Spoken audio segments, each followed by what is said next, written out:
todos um feliz sábado. Esse feliz sábado sai assim um pouquinho.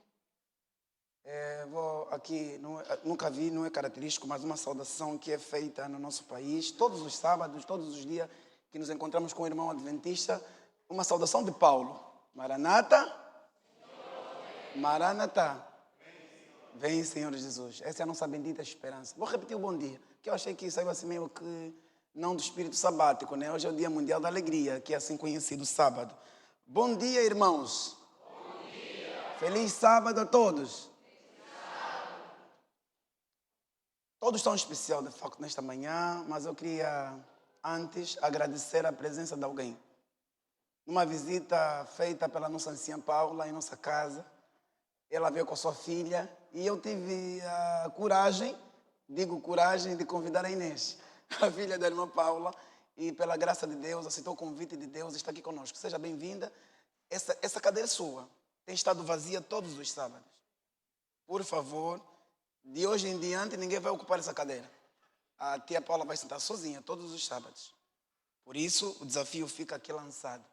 Estás convidada pelo Espírito Santo a aparecer todos os sábados. Que Deus possa lhe abençoar e tenho certeza que nesta manhã, e como outras vezes, o Senhor vai falar para todos nós e para você em particular. Muito obrigado e obrigado por aceitar o nosso convite. Que é o convite divino, no caso. Nós somos apenas usados por Deus. Também quero agradecer antes ao nosso Deus, porque Ele é o autor da nossa vida, o consumador da nossa fé. Sem Deus, nada somos. Não estaríamos aqui, nem de pé, nem louvar a Deus. Eu sei que cada um de nós aqui tem os seus problemas. Durante a semana atravessou batalhas duras e fortes. Mas tenho certeza que ao chegarmos aqui, nesta casa, que é a casa de oração, todas as doenças são curadas em nome de Jesus. Quer elas físicas, espirituais, psicológico, de qualquer natureza. Deus tem solução para qualquer problema. Também quero agradecer à direção da igreja por nos conceder a oportunidade de sermos um instrumento de Deus para partilhar a palavra de Deus com os irmãos neste sábado. É uma grande alegria, um prazer quando o assunto é falar da Bíblia, a palavra de Deus. Para fechar esse ciclo de agradecimentos e saudações especiais, não quero deixar de agradecer um irmão que uma vez, o líder Mariano, estávamos a andar pelas ruas de Aveiro e nos deparamos num dia de sábado. Foi um dia que fizemos uma coisa que nós nunca fizemos. Andar aí pelo Jumbo e nos deparamos com o senhor Serradeiro, que está aqui.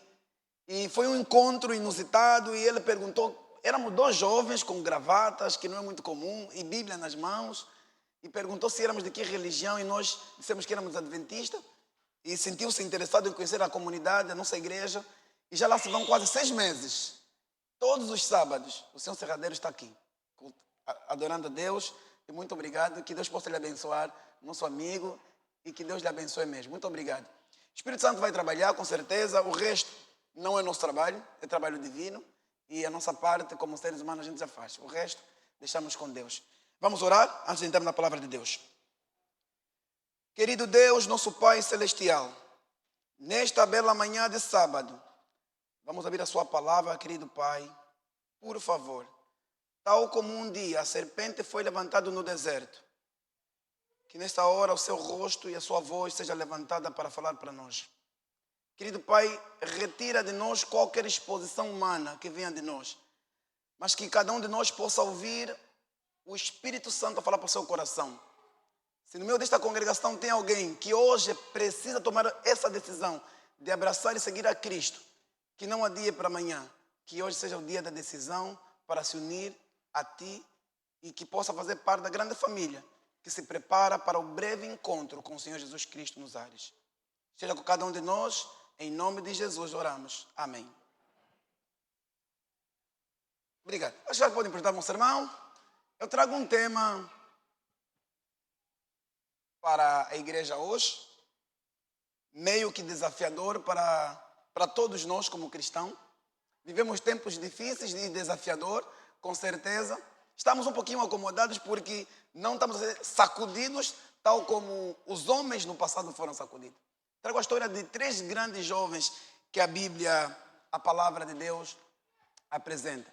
E o tema do sermão é coragem para ser diferente.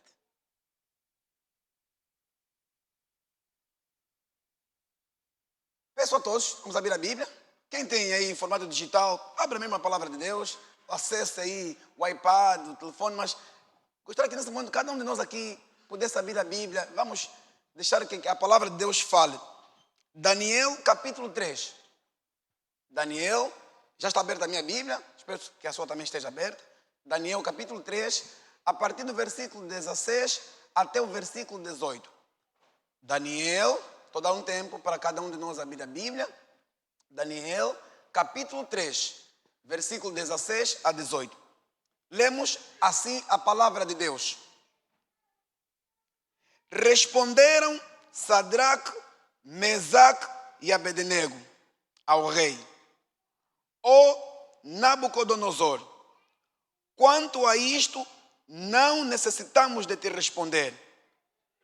Se o nosso Deus, a quem servirmos, quer livrar-nos, Ele nos livrará da fornalha de fogo ardente e das tuas mãos, ó rei.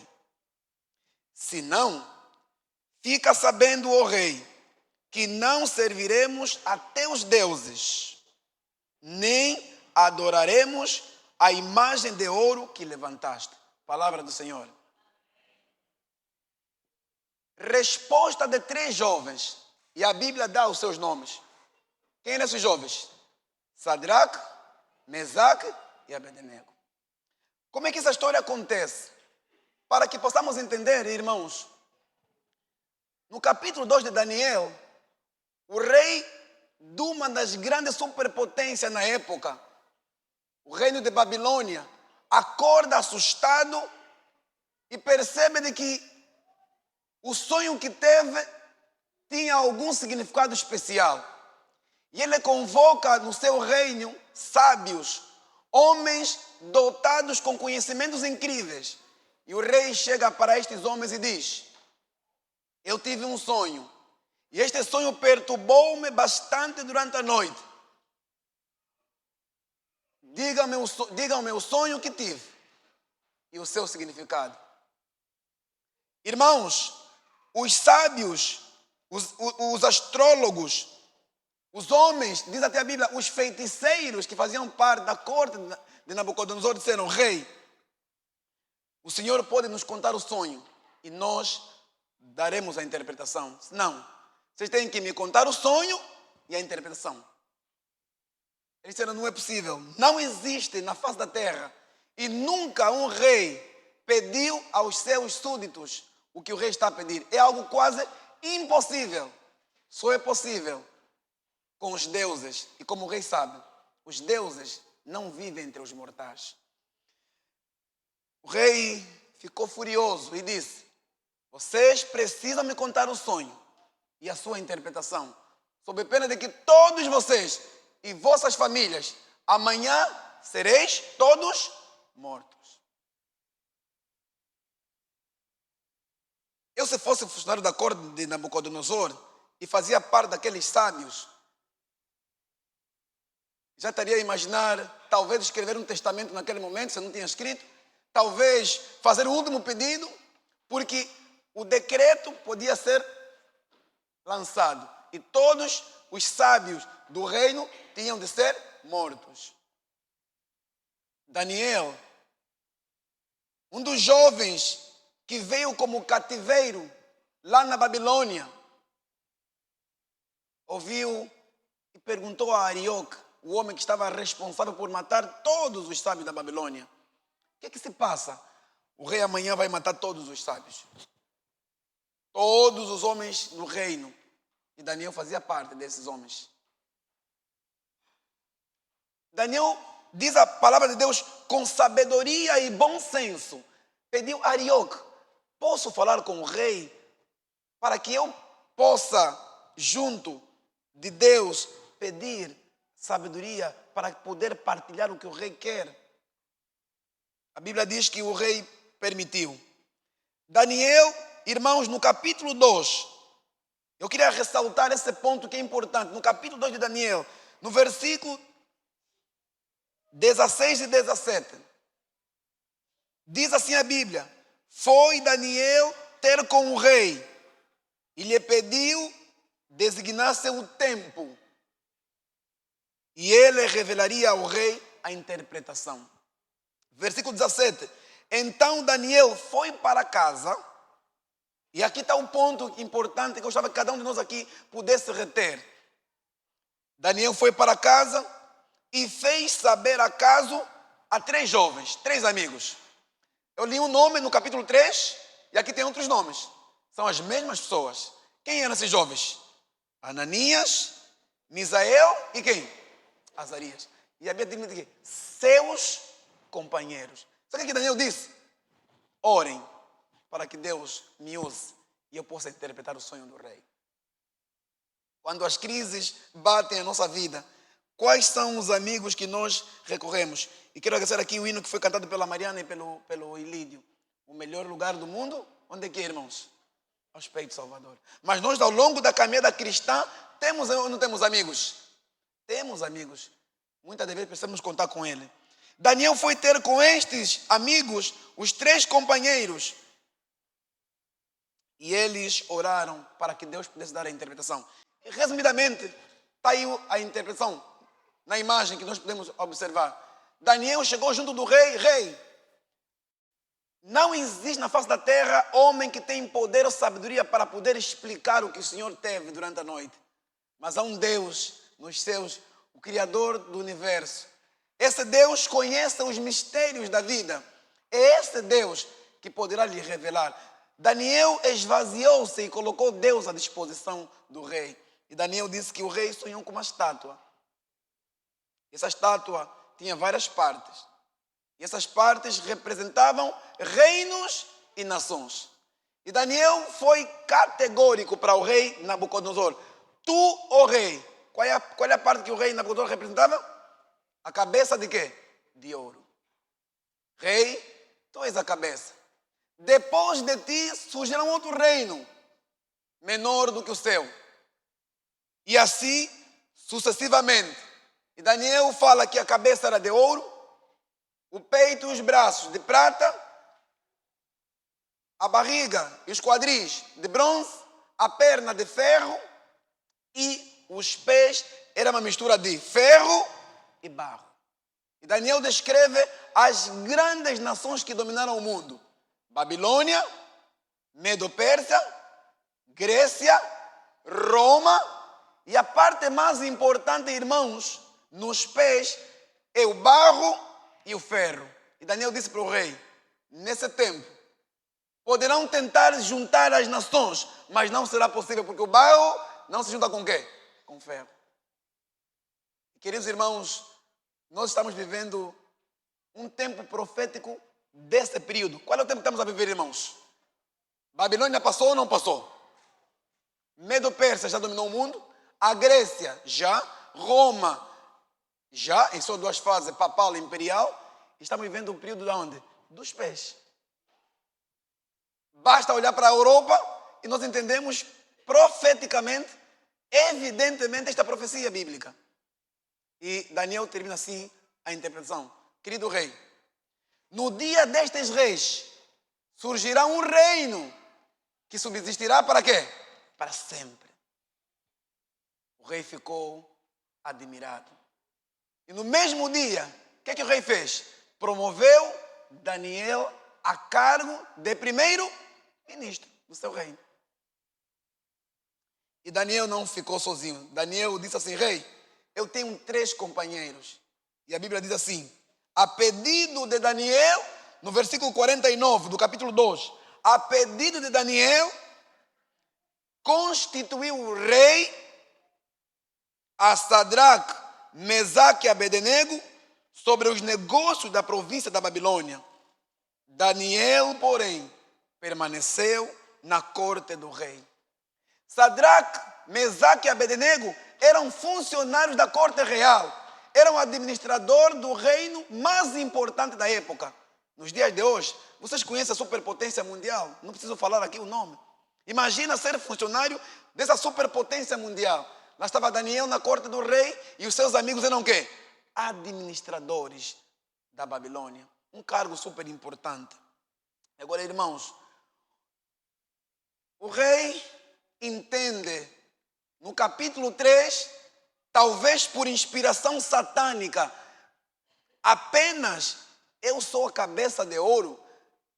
Tão orgulhoso que o rei Nabucodonosor foi, ele então entende construir uma outra estátua.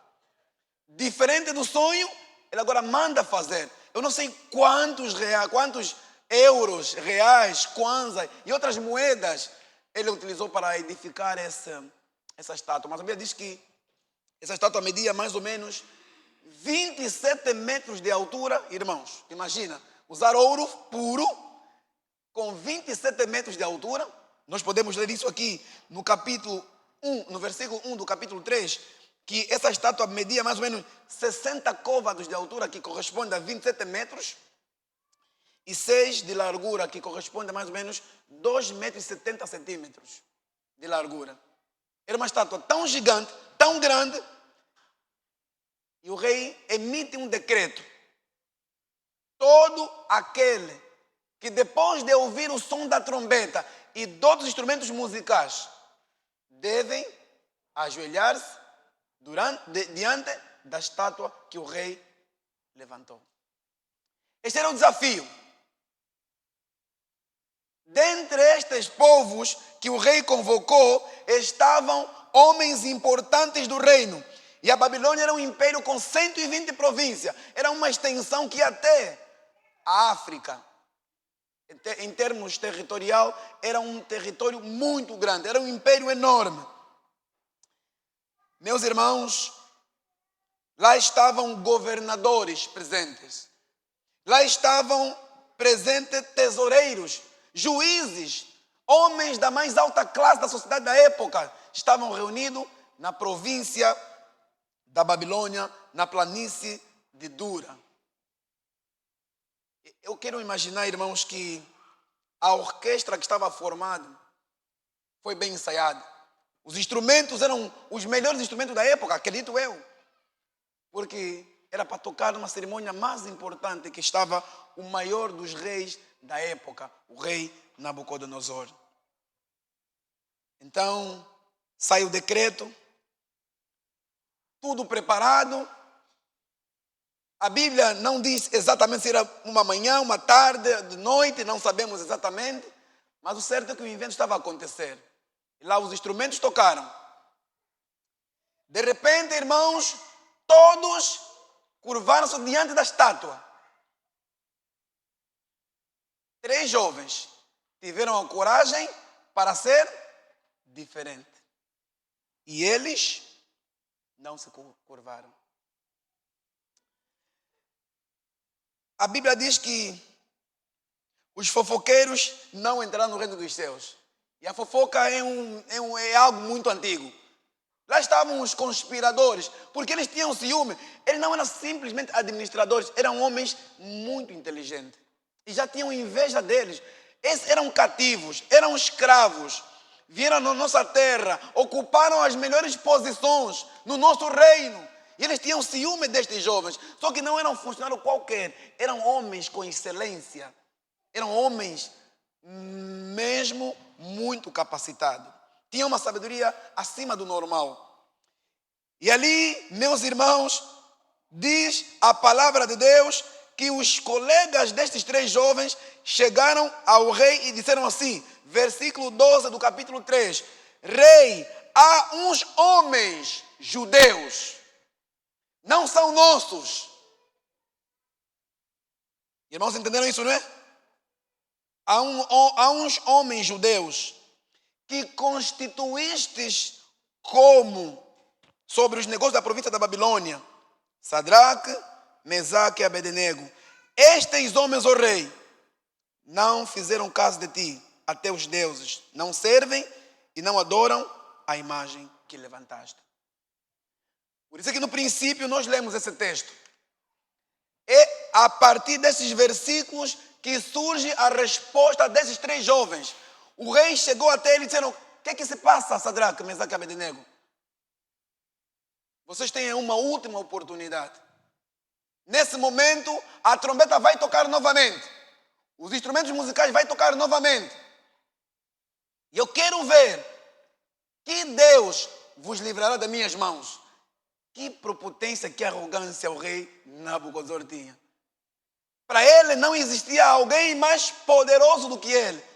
E os jovens foram claros e disseram: ó rei, nós não precisamos dar explicação de nada.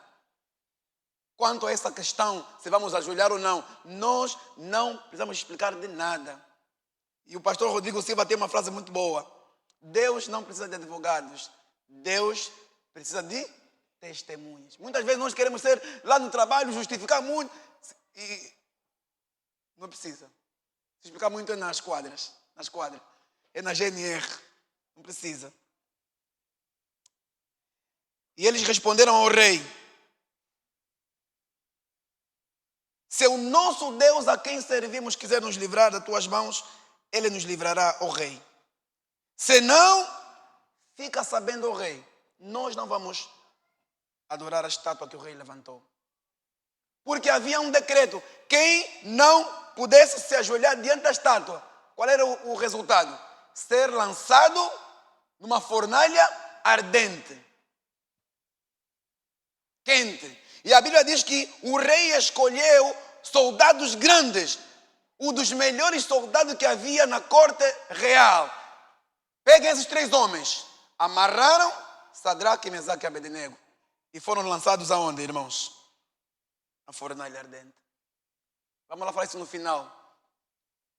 3 coisas importantes a gente aprende com esses jovens. Primeiro, eles tiveram um grande desafio. O primeiro desafio que eles tiveram na cultura babilônica foi o quê? Mudança de nome. Pode parecer normal na nossa cultura. Nós damos o nome Ana, Maria, Antônio, João. Na cultura bíblica, um nome carregava o significado e o caráter da pessoa. Vocês lembram que quando Jacó foi naquele riacho, lutou com Deus, e Deus disse para Jacó: de hoje em diante, passas de enganador, que é Jacó, mentiroso, e teu nome será chamado agora quê? Israel. Lutou com Deus e fez o quê? E venceu. Quer dizer que Jacó passou de ser um mentiroso, deixou de ser um homem forte, lutador. Na cultura hebraica, na cultura bíblica, o nome carregava um significado importante. E Ananias, o seu nome carregava a marca de Deus. Deus é misericordioso. E o que o rei Nabucodonosor fez? Trocou o nome dele. Não mais Ananias, o teu nome vai passar a chamar o quê? Sadraque. Que significa, você está no comando de Aku, a deusa da lua.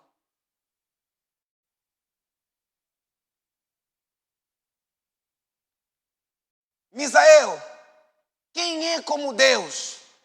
O seu nome carregava uma importante mensagem: ninguém é igual. Quem é como Deus? E o que os babilônios fizeram? Mesaque, você pertence a Aku. Você pertence a Deus, a lua. E Azarias, Deus ajuda. Qual é o nome agora que ficou? Abednego, servo de Nebo. Nebo é um dos principais deuses dos babilônios. Estes 3 jovens tiveram seus nomes trocados. Mas uma coisa, meus irmãos, mesmo os seus nomes mudados, não permitiram que as circunstâncias mudassem seu caráter e sua fidelidade ao verdadeiro Deus. Satanás conhece o teu nome completo, mas ele te chama de pecador. Ele te acusa. A Bíblia diz que Satanás é o acusador dos nossos irmãos. E em João capítulo 8, versículo 44, a Bíblia diz que Satanás é homicida desde o princípio. Os pensamentos que você tem na cabeça de tirar a vida, de frustração, não são divinos, são de Satanás. Satanás conhece o teu nome, mas ele te chama como pecador. Já Deus, além de conhecer o teu nome, conhece o teu pecado, mas te chama como filho, dá no teu coração. Estes jovens, meus amados irmãos, tiveram seus nomes trocados. O rei julgou, talvez trocar o nome, eu mudo o caráter deles. Os jovens tiveram coragem para manter-se firmes e diferentes. Não sei se eu teria a mesma coragem que eles tiveram.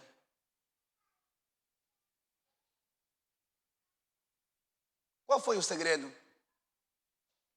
A irmã White responde no livro Educação, na página 55. O segredo que fez com que estes 3 jovens tivessem vitória. E, meus irmãos, não existe vitória espiritual na ausência de uma comunhão diária com Deus. E diz assim a irmã White: Daniel e seus companheiros tinham sido fielmente instruídos nos princípios da palavra de Deus. E aqui cabe a nós, que somos pais, a responsabilidade enorme. Que marcas espirituais estamos deixando para os nossos filhos? Que legado de fé? Irmãos, desde o capítulo 1 de Daniel, nós conseguimos ver que estes jovens foram instruídos fielmente na palavra de Deus. Haviam aprendido a sacrificar o terrestre pelo espiritual. Hoje não, nós trocamos tudo, irmãos. Ter um título é muito mais importante. E às vezes, na igreja, pensamos que é perder tempo. Mas eles foram instruídos a sacrificar o terrestre pelo espiritual, a buscar o mais alto padrão do bem. Qual foi o resultado? Colheram o que, irmãos? Recompensa. Não tem outro segredo, meus irmãos. Os pais são convidados a instruírem os meninos no caminho do Senhor. Lembro-me quando a Bíblia fala de Jó. Todas as vezes que os filhos de Jó se reuniam. O que Jó fazia, irmãos? De manhã, sacrifício. Pode ser que um dos meus filhos tenha pronunciado uma palavra contra Deus. E eu preciso santificá-lo. Quantos pais oram por nós depois da criança ir num aniversário? Na festa da escola, na casa do amigo. Daniel e seus companheiros foram instruídos nos princípios da palavra de Deus. Esse era o segredo da vitória, da coragem desses jovens. E a última parte que eu quero andar com os irmãos é o seguinte: quais são os nossos desafios atuais? Peço a todos para mim, 2 Timóteo capítulo 3. Aqui está, irmãos. Tal como aconteceu com os 3 jovens, a história vai se repetir, meus irmãos. Não há escapatória.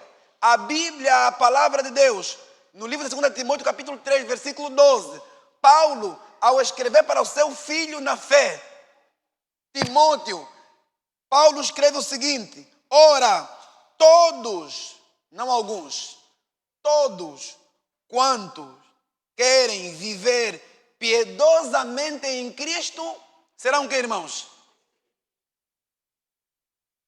Isso é verdade. Na igreja só se fala a verdade. Todos que querem viver piedosamente em Cristo, tenham consciência disso. Seremos, irmãos, quê? Perseguidos.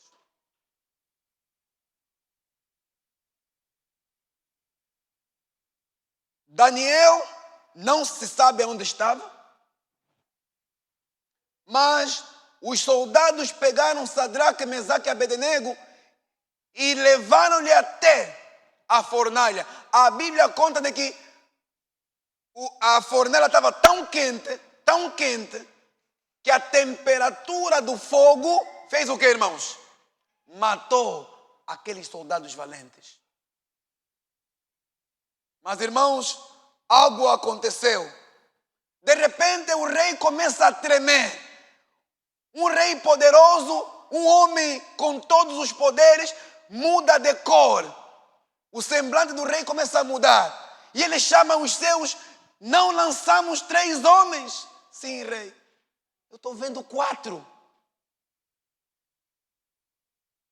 E um deles parece que filho do homem. Irmãos, eu não sei se eles colocaram a mão no bolso, não sei se a túnica deles tinha bolso, não sei se eles assobiavam lá na fornalha, mas eu acho que eu, se fosse Sadraque e Mesaque, eu estaria a assobiar um pouquinho. Assim, um pouquinho, com a mão no bolso.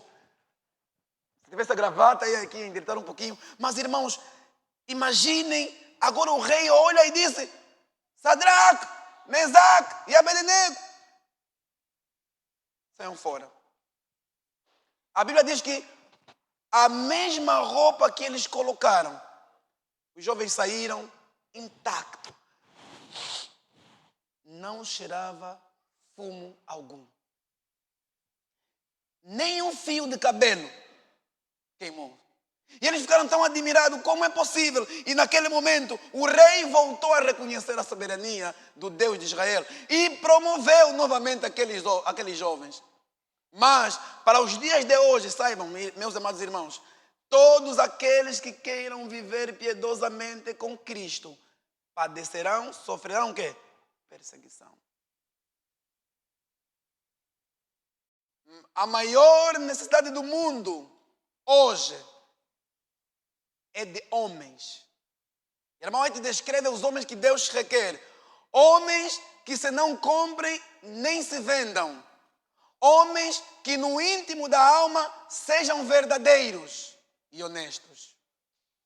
Homens que não temam chamar o pecado pelo seu nome exato. Homens cuja consciência seja tão fiel ao dever como a bússola o é ao polo. Homens que permaneçam firmes pelo que é reto, ainda que caiam os céus. Antes que eu conte a vida desse grande reformador, nós conhecemos Martinho Lutero, conhecemos outros grandes reformadores, mas pouco se fala de John Hus. Muito antes de Martinho Lutero, um século antes de Martinho Lutero, na República Checa, já se levantou um grande reformador em Praga, a capital da República Checa. E esse homem era John Hus.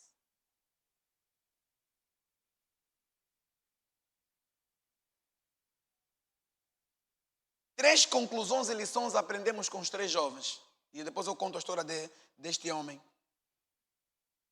Quem tem fé e terá coragem para enfrentar os desafios atuais e dos últimos dias que a história impõe para os cristãos, vive por princípios. E os três jovens ensinam essa grande lição. Eles eram convictos dos princípios que abraçaram. E vimos aqui, o primeiro chicote que acontece, já tremem. Mas aqueles jovens eram diante de homens importantes. Nós temos princípios. Não importa o que vamos perder.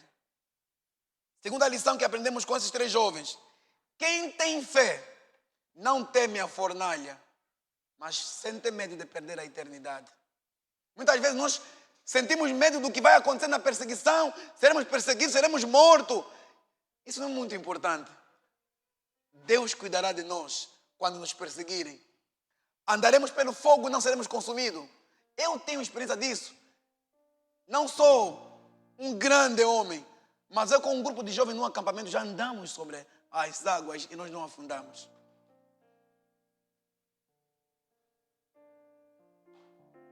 Quem tem fé não teme a fornalha, mas teme perder a eternidade. E por último, uma última lição que aprendemos com esses jovens. Quem tem fé tem a vitória garantida no final. John Hus, órfão de pai, nasceu numa família humilde. Quem quiser acompanhar a história de John Hus, pode ler o livro Grande Conflito. O capítulo que diz, o capítulo 6, na versão digital, 12 heróis da Idade Média. Vas encontrar a descrição da história de John Hus e Jerônimo. Jerônimo era seguidor de John Hus. John Hus, órfão, pobre, estudou em seminários da Igreja Católica Romana. Foi instruído como um grande sacerdote. E ele se tornou padre. Um grande pregador. Só que antes de John Hus, na Inglaterra, a luz da palavra de Deus já se levantava com John Wycliffe. E naquele tempo, meus irmãos, John Wycliffe envia 2 dos seus seguidores até a República Checa. John Hus já se... Por que a Bíblia não é lida na língua do povo? Só os sacerdotes é que tinham o privilégio de ler a Bíblia. E o povo não tinha acesso para ler a Bíblia. E isso já incomodava esse pregador. Ele tinha uma capela em Belém, na sua cidade. E John Hus ficava preocupado por que a Bíblia não é lida na língua do povo. E já estava a se incomodar com a luxúria papal. Irmãos, John Hus teve um doutoramento em teologia, tornou-se reitor da Universidade de Praga. A igreja formou John Hus, ou seja, ele tinha dívida moral com a igreja, mas quando ele se deparou com as verdades da palavra de Deus, ele tinha que se definir. Certo dia, 12 ingleses entraram em Praga. Começaram a pegar verdades da Bíblia. E John Hus foi ter com estes homens e apreciou e gostou. Só que esses homens foram perseguidos porque não deviam pregar a verdade da palavra de Deus. E esses homens o que fizeram? Como eram pintores, desenharam 2 quadros. No primeiro quadro estava Jesus diante de um jumento e com os discípulos com roupas simples e humildes. No outro quadro estava a pontífice, o papado e as suas luxúrias que exibiam. E as pessoas chegaram na praça pública, começaram a reparar e aqueles quadros carregavam um significado importante. John Hus, quando se deparou com aqueles 2 quadros, ficou encantado para seguir Jesus. Jesus era uma pessoa simples e humilde. Por que temos que pagar indulgências? Por que temos que pagar para que pessoas que estão dirigindo a igreja vivam em luxúria e o povo em extrema pobreza? E não tinham acesso à Bíblia. John Hus começou a pregar que a salvação é pela graça em Cristo Jesus. John se tornou um pregador que, antes de Martinho Lutero colocar as 95 teses, a sola escritura já começou com esse reformador. Ele foi chamado pela igreja. Isto é heresia que estás a pregar. Isso é contra a igreja. Você tem que se retratar, senão serás considerado como o quê? Herege. Só que a rainha da sua cidade gostava muito de Hus, porque Hus era uma pessoa muito inteligente. Era um homem culto, um homem sábio, um excelente estudioso da palavra de Deus. Então ele tinha uma proteção, mais ou menos. Mas o que a pressão política, a pressão da igreja foi tão forte que a rainha teve que ceder. E John Hus foi considerado como herege. Qual era a pena máxima? Ser queimado em praça pública, vivo. Tal como colocaram os 3 jovens, Sadraque, Mesaque... Irmão, vê como é que a história se repete. Muitos de nós, eu não quero estar nessa parte. Seremos levados em praças públicas, amarrados, humilhados. E John Hus, irmãos, foi levado à praça pública. Havia uma fogueira ao redor. E o arauto disse o seguinte: antes de eu colocar o fogo para ti, damos-te a última oportunidade. Apaga, rasga, queima, deita e diante desse povo diga que tudo que você pregou é falso. E renuncia a todos os teus ensinos. Sabe o que ele respondeu? Está lá no livro Grande Conflito. Eu vou ler aqui, eu anotei aqui nas minhas notas aqui. Diz assim o arauto: renuncia os teus erros. E Hus respondeu assim: a que erros renunciarei eu? Não me julgo culpado de nenhum. Simplesmente invoco a Deus para testemunhar que tudo o que escrevi e preguei, assim foi feito com o fim de livrar almas do pecado e da perdição. E, portanto, muito alegremente confirmarei com meu sangue a verdade que escrevi e preguei. Você teria essa coragem, irmãos? Ele disse: eu não me retrato de nenhum erro. Eu não cometi nenhum erro. O que eu preguei, o que eu escrevi, simplesmente é para libertar almas perdidas. Hoje, eu confirmo a minha morte. Eu confirmo o sangue que vou derramar aqui, diante de todos vocês. Mas, alegremente, confirmarei com o meu sangue todas as verdades que eu preguei e que eu escrevi. Tem vídeo no YouTube. Hoje, quando chegares em casa, coloca John Hus. Vai ver ele a ser queimado vivo. E sabe o que diz o irmão White? Que quando John Hus colocaram fogo, John Hus começou a cantar. Enquanto o fogo foi colocado, John Hus começou a cantar. Lembram o pedido daquele cego que chamou a Jesus? Jesus, filho de Davi, tem misericórdia de mim. Hus começou a cantar. Jesus, filho de Davi, tem misericórdia de mim.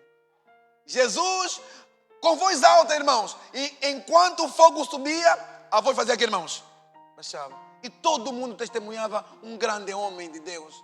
Jesus, filho de Davi, tem misericórdia de mim. E Hus morreu. E a irmã diz o quê? Pegaram a cinza do corpo de Hus, jogaram aonde? No rio.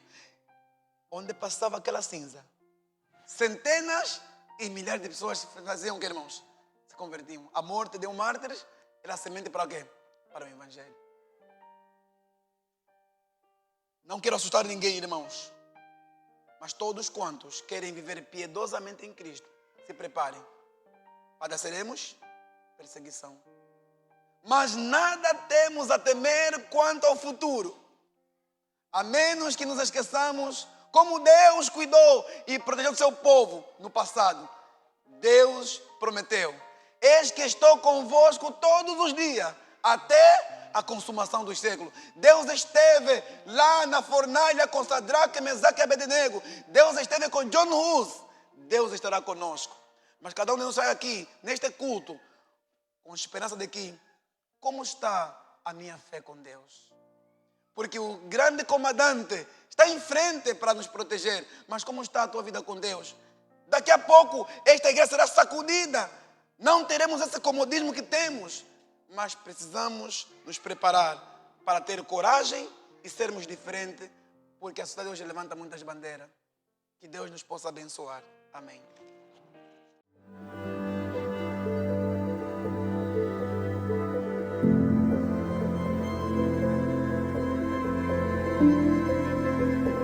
Thank you.